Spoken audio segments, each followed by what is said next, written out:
이스라엘과 가자 전쟁에서 그동안 팔레스타인 편에서 반이스라엘 연대에 동참해왔던 사우디아라비아가 여전히 이스라엘과의 외교 관계에 관심이 있다라고 밝히면서 이 중동 정세가 급변할 가능성을 보이고 있습니다.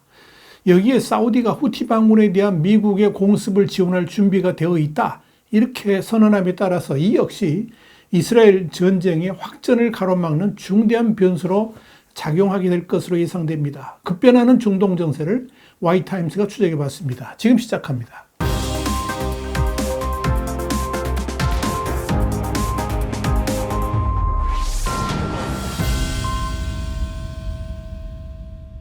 뉴욕타임즈는 현지 시간으로 9일 중동을 순방 중인 토니 블링컨 미국 국무장관이 사우디아라비아의 실권자인 무함마드 빈 살만 왕세자와 면담을 한 후에 사우디는 여전히 이스라엘과의 외교 관계에 관심이 있다, 이렇게 밝혔다라고 보도했습니다. 블링컨 장관이 이어서 무함마드 왕세자가 사우디와 이스라엘이 외교 관계를 수립하는 것은 여전히 가능하지만 이를 위해서는 가자지구 전쟁 종식과 팔레스타인 국가를 위한 실질적인 조치가 필요하다고 말했다. 그러면서 이 지역에서는 그것을 추구하는데 분명한 관심이 있다, 이렇게 말을 했습니다.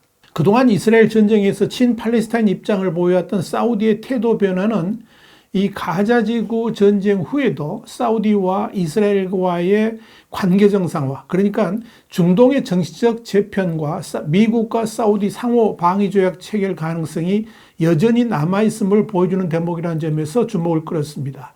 블링컨 장관은 이어서 무함마드 왕세자 등 이 중동에서 만난 다른 지도자들이 가자지구의 안정과 회복을 돕고 팔레스타인을 위한 정치적 길을 계획하고 지역 전체의 장기적인 평화, 안보, 안정을 위해 협력할 의향이 있다라고 말했다. 그러면서 모든 지도자가 필요한 약속을 할 준비가 되어 있다, 이렇게 덧붙였습니다. 결국 이번 미국과 사우디의 협상 진전으로 말미암아 중동 정세는 중요한 변곡점을 맞게 됐습니다. 그동안 미국 바이든 행정부는 사우디는 이스라엘을 국가로 인정하는 대신에 미국이 사우디의 안보를 보장하는 방안을 전제로 해가지고 이슬람 순위파 종주국인 사우디와 이스라엘의 국교 정상화를 중재해 왔었습니다.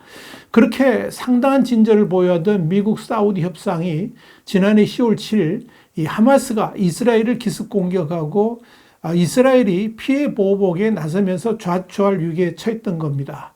전쟁 이후에 이스라엘을 향한 이 아랍권의 민심이 급격히 악화되었기 때문입니다. 그럼에도 미국은 양국의 대화가 재개되기를 원하면서 줄기차게 협상을 지속해 왔는데, 미국이 그렇게 한 것은 사우디와 이스라엘 간의 관계 정상화 조치 자체가 이스라엘이 팔레스타인 국가의 설립에 동의하는 것을 포함해서 중동의 평화를 이끄는데 중요한 전기가 될 수 있을 것으로 판단했기 때문입니다. 미국과 국제사회는 이 팔레스타인 문제의 근본적인 해결을 위한 방안으로 이스라엘과 팔레스타인이 각각 독립국가로 병존하는 이국가 해법을 추구하고 있습니다.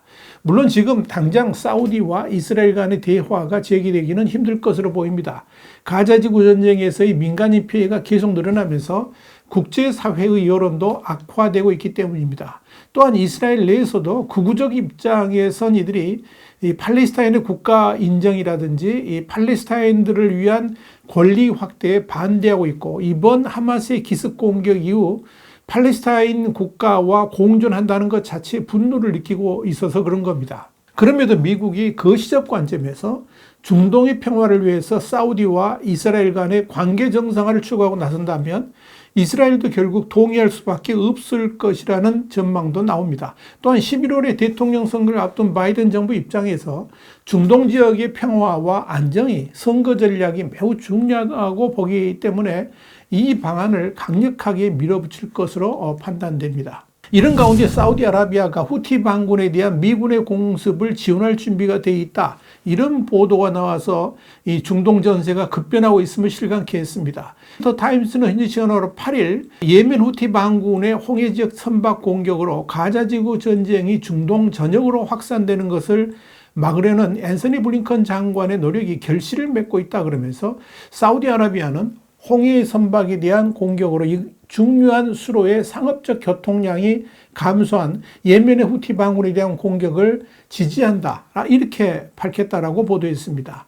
더 타임스는 이어서 레바논, 이란, 이라크에 있는 팔레스타인 그룹의 동맹국들이 이스라엘뿐만 아니라 이 지역의 미군 기지와 홍해의 선박을 표적으로 삼아 공격을 가하고 있는 상황에서 후티 반군에 대한 미군의 공격을 지지한다는 사우디의 발표는 가자 전쟁이 중동 전역으로 확산되는 것을 막는 중대한 분기점이 될 것이다. 이렇게 밝혔습니다. 블링컨 장관은 지난 6일부터 튀르키예, 그리스, 요르단, 카타르, 아랍에미리트, 사우디를 연이어 방문해서 6개 나라의 정상을 만났습니다. 이들 국가 모두 미국이 가자 지구에서 회복과 안정을 추진하는 데 협력하기로 했다라고 블링컨 장관은 밝혔습니다.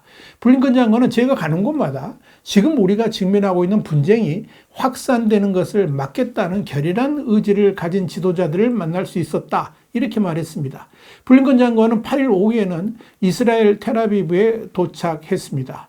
이번 순방과 관련해 블링컨 장관은 전후 가자지구 계획과 관련해서 4가지 목표를 제시했습니다. 블링컨 장관은 이스라엘과 이스라엘인들이 테러 공격이라든지 이웃 국가들의 침략에 대해서 두려움 없이 평화롭고 안전하게 살 수 있어야 한다. 이것을 첫 번째 목표로 들었습니다. 이어서 팔레스타인들이 주도하는 통치체제에서 서한지구와 가자지구가 통합되어야 한다 그러면서 이 지역의 미래는 분열이 아닌 통합이 되어야 한다라고 두 번째, 세 번째 목표를 제시했습니다. 마지막으로 그는 이를 위해서는 팔레스타인 독립국가가 만들어져야 된다 그러면서 이스라엘과 팔레스타인이 독립국가로 공존하는 이른바 두 국가 해법을 강조했습니다. 물론 지금의 중동 지역 전세는 매우 불안합니다.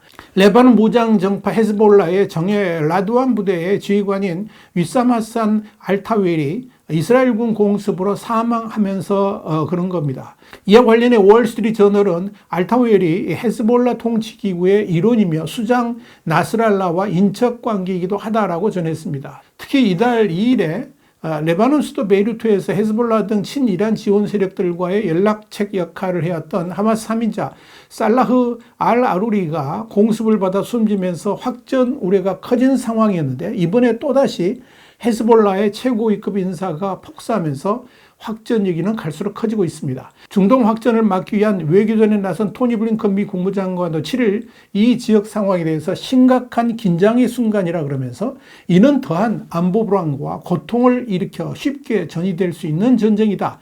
이렇게 경계한 바 있습니다. 이렇게 상황은 분명히 일촉즉발의 위기지만 이런 가운데 사우디아라비아를 중심으로 순위파 국가들이 더 이상의 확전을 막자 이런 분위기도 형성되고 있기 때문에 헤즈볼라가 무작정 확전을 주장하고 나서기에는 분명히 한계가 있을 것으로 보입니다. 특히 사우디아라비아가 빠른 종전과 평화 정착을 주장한다면 주변의 순위파 아랍 국가들에게도 상당한 영향을 줄 수 있기 때문에 그런 겁니다. 남은 것은 이스라엘의 결단입니다. 만약 이스라엘이 남은 인질의 전원 석방을 전제로 해서 즉각적 휴전안에 동의를 한다면 중동 전세는 급물살을 탈 수도 있을 것으로 보입니다. 이런 점에서 미국의 중재와 사우디아라비아의 평화안에 상당한 기대가 모아집니다. 화이트타임 정세 분석이었습니다. 감사합니다.